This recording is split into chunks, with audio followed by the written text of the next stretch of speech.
Assalamualaikum warahmatullahi wabarakatuh. Sekarang kita di channel Soalnya Cinta dan Mengalami Cinta. Berikut ini saya akan membacakan sebuah buku berjudul Soalnya Cinta pada halaman 12. Mimpi. Aku mencintaimu karena aku melihat dirimu dalam mimpiku, dan aku mendengar suara menyebut namamu berbisik di telingaku. Tetapi aku tidak bernafsu ketika melihat dirimu seperti saudariku. Mimpi itu membuat kau kuimpikan dalam hidupku. Subhanallah.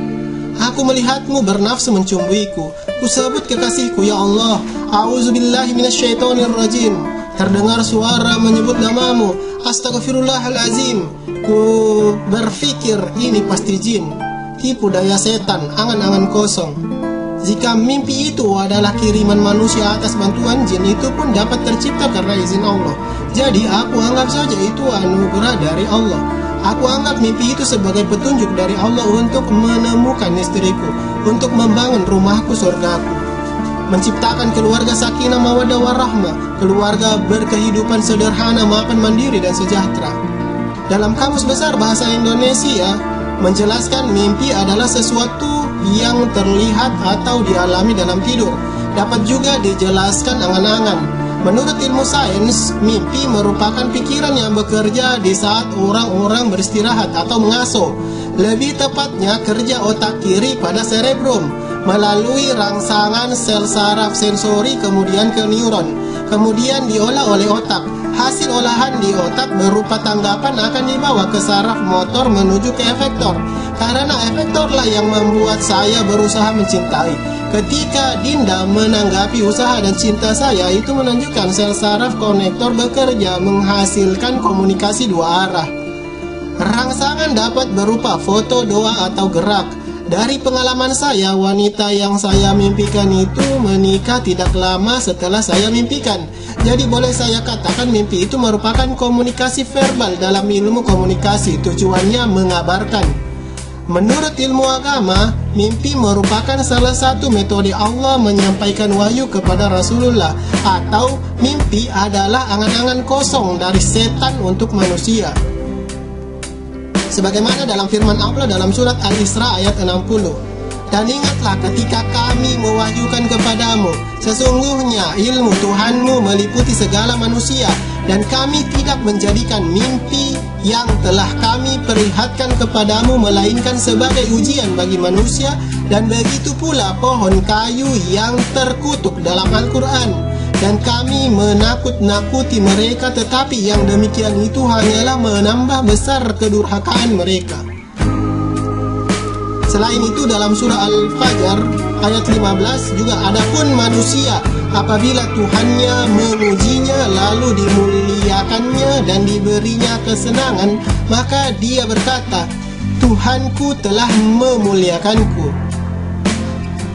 Mimpi adalah gambaran yang dibuat oleh jin yang tinggal di urat saraf manusia. Gambaran itu berupa hasil kerja jin atas izin Allah Subhanahu wa Ta'ala. Tetapi mengapa jin itu menyerupai wajah Dinda dan berbisik menyebut nama Dinda? Itu yang menjadi pertanyaan di dalam pikiran saya. Maka katakanlah, aku berlindung kepada Tuhan yang memelihara dan menguasai manusia, raja manusia, sembahan manusia, dari kejahatan bisikan setan yang biasa bersembunyi, yang membisikkan kejahatan ke dalam dada manusia dari golongan jin dan manusia. Surat An-Nas ayat 1-6. Tetapi jin kan banyak jenisnya. Apakah jin itu bekerja karena Allah atau jin yang bekerja atas perintah manusia? Dan sesungguhnya kami tidak mengetahui dengan adanya penjagaan itu, apakah keburukan yang dikehendaki bagi orang yang di bumi, ataukah Tuhan mereka menghendaki kebaikan bagi mereka.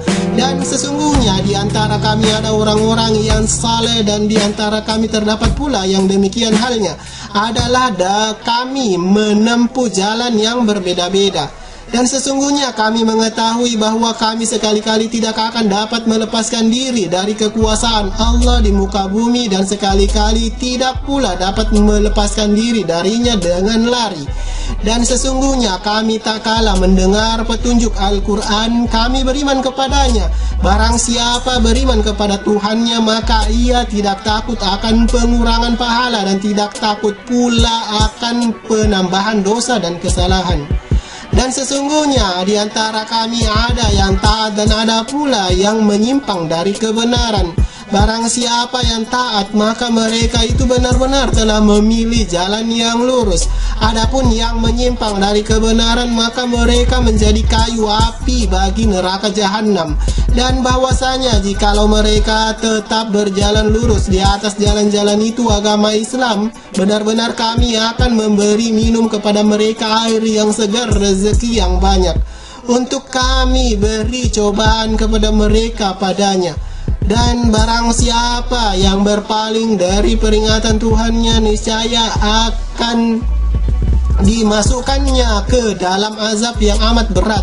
Dan sesungguhnya masjid-masjid itu adalah kepunyaan Allah. Maka janganlah kamu menyembah seseorang pun di dalamnya di samping menyembah Allah.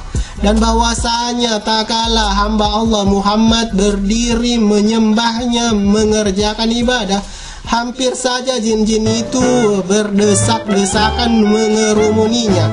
Katakanlah, sesungguhnya aku hanya menyembah Tuhanku dan aku tidak mempersekutukan sesuatu pun dengannya. Katakanlah, sesungguhnya aku tidak kuasa mendatangkan sesuatu kemudaratan pun kepadamu dan tidak pula sesuatu kemanfaatan. Katakanlah, sesungguhnya aku sekali-kali tidak seorang pun yang dapat melindungiku dari azab Allah, dan sekali-kali tidak akan memperoleh tempat berlindung selain darinya. Akan tetapi aku hanya menyampaikan peringatan dari Allah dan risalahnya.